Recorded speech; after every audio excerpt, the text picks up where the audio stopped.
So Ananta, I was realizing the other day, I was looking at some old photographs, of friends and family from years ago, and I realized that the problem with those in memories is that just reinforces the illusion. So, do you recommend we just like burn all our photographs and get rid of all that stuff? No, no, I No. don't. Okay. No, it's fine. You see, yeah, it's so funny. I remember when I would call up Ramesh and Sharda, and Sharda would always go, "Oh, Ramesh and I were just remembering, our time and da da da da da. We were just talking about that, So it's like you can still enjoy life. Mm-hmm. It doesn't mean like, in fact, somehow the enjoyment is even more. But no one takes it personally, you see.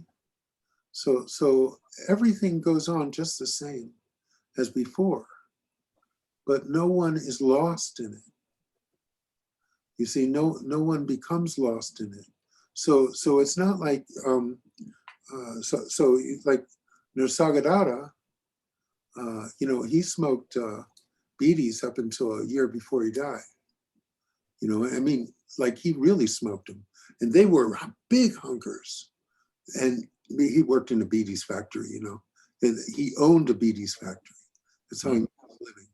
And I've never seen them. They were like cigars, and he was pretty much nonstop.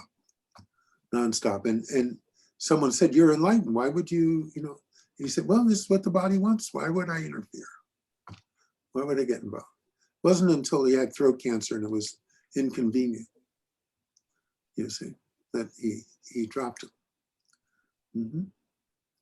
But and the same in my case, I was smoking cigarettes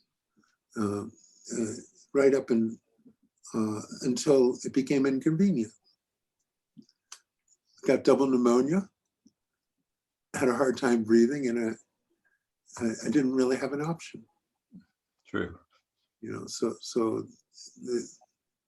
But like I say, if I found out it was terminal, I'd start smoking tomorrow. I see.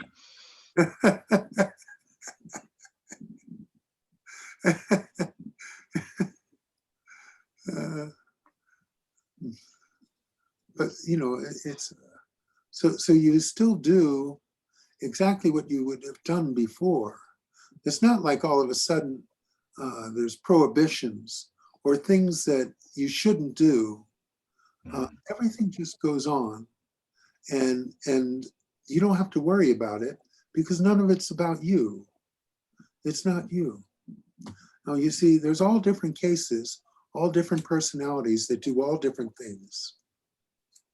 So like my story about Ramesh and Baba, both of them had diabetes. I think all the enlightened beings do. Shakti loves sugar. Anyway, so,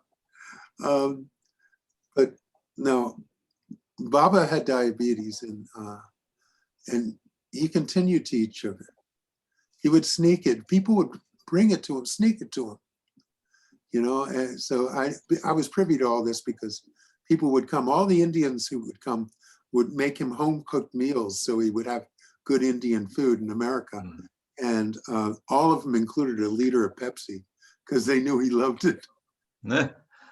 And so Baba always had trouble, major physical problems, much of it relating to his diabetes.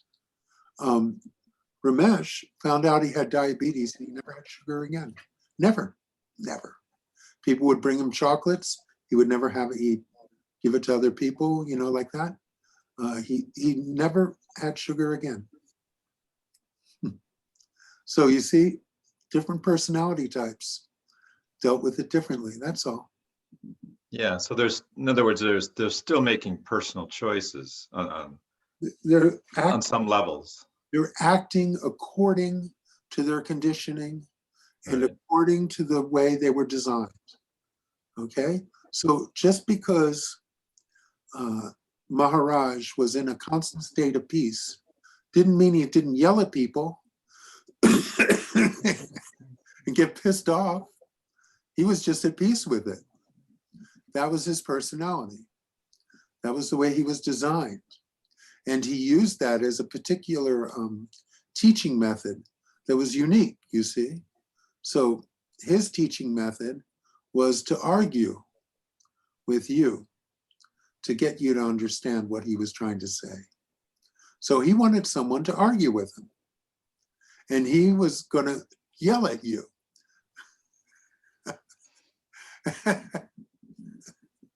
And he was popular enough that he didn't have to worry about, people dropping off.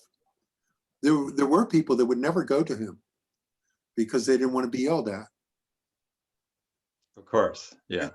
Not it's not exactly a fun thing to have an enlightened being yell at you. You can ask Kelly. I will.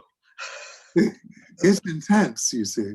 Uh, So, and I remember Baba never got mad at me, ever. Never.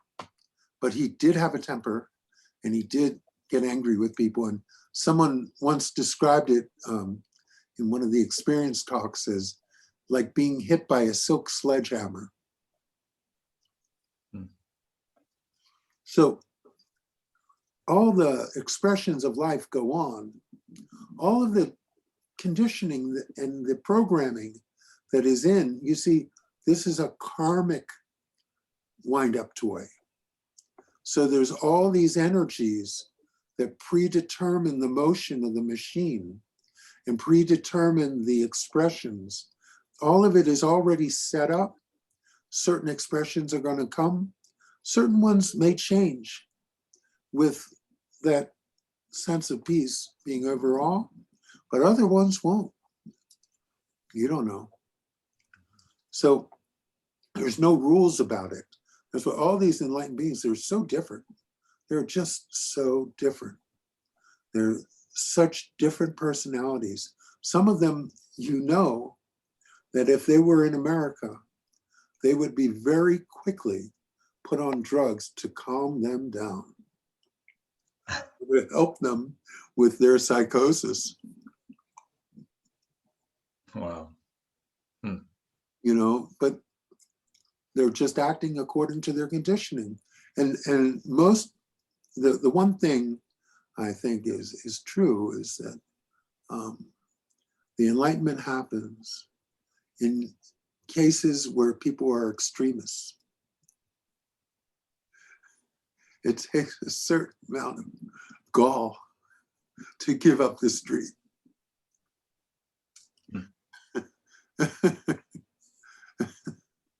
You have to be somewhat of a rebel.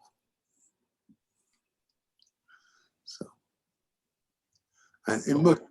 yes. When you say they were acting according to their conditioning, are you talking about their conditioning from a child growing up, or what are you referring to exactly? The conditioning is from your environment, and there's also how you were designed. So there's people that have particular traits. An astrologer can read it in your chart and say, oh, well, you've got a temper. Oh, well, you like that. There's certain things that are set up. The karma is set up.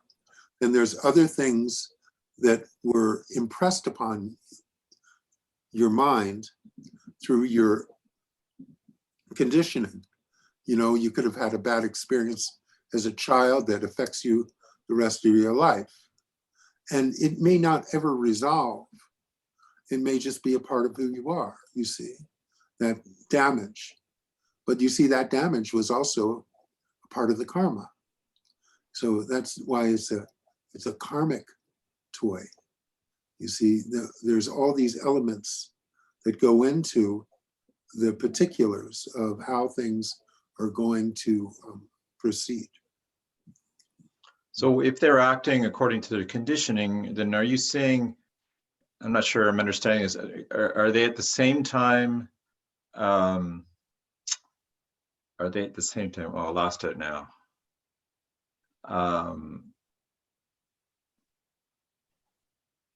Are they at the same time coming from that space of oneness?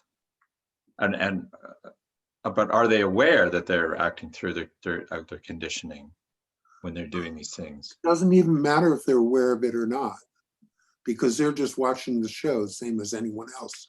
They're not connected with it. So so they're not taking ownership of it. Is that what you're saying? Not at all. Not at all. They're just watching it the same as you might watch someone else behave. You might watch someone at work act this way or that way. You might, interact with someone on the phone being this way or that way, and you're just watching how they are. But so their behavior, if we call it that, is still there's still no personal involvement there. Exactly. No. None. If Baba yelled at someone, he didn't think he was doing anything. He was, and the proof of that is he could be really, really angry, and the very next moment, looking at someone else, be totally loving. It's like it's totally gone. It's just gone. It just came out. And that's how things work, you see.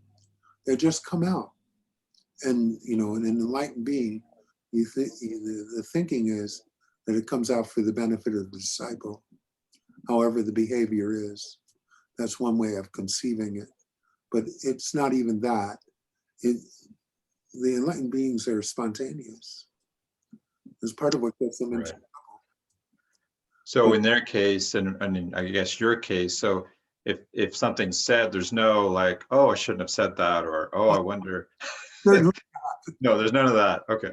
That never arises, ever. Yeah. There's never a thought of that. No. Thank you. Everything just is, you see. Everything just is. Everything is seen through that lens of it just is. Mm-hmm. So the story that I like to tell is the one of Baba. He was in the kitchen, and the kitchen is where he expressed his anger most frequently. He was very particular about the energy being put in the food, and if there was anyone cooking in the kitchen that was thinking about a bunch of bullshit, he would not tolerate it, and he would make sure that food never got eaten by anyone, and get everyone in line. So he was having a fit in the kitchen, and really, really outrageous. Pots and pans were flying, and one of the swamis was walking into the kitchen, sees this, and goes, "Oh no, I don't want to be involved with this." And in India, they have big double doors, and she just went behind one of the double doors and hid there. And Baba was coming out toward her. She did not want to be in that line of fire. And Baba, he comes out, and of course he saw her do that. And he peeks behind the corner and he goes, "How was I? Good?" It was totally done.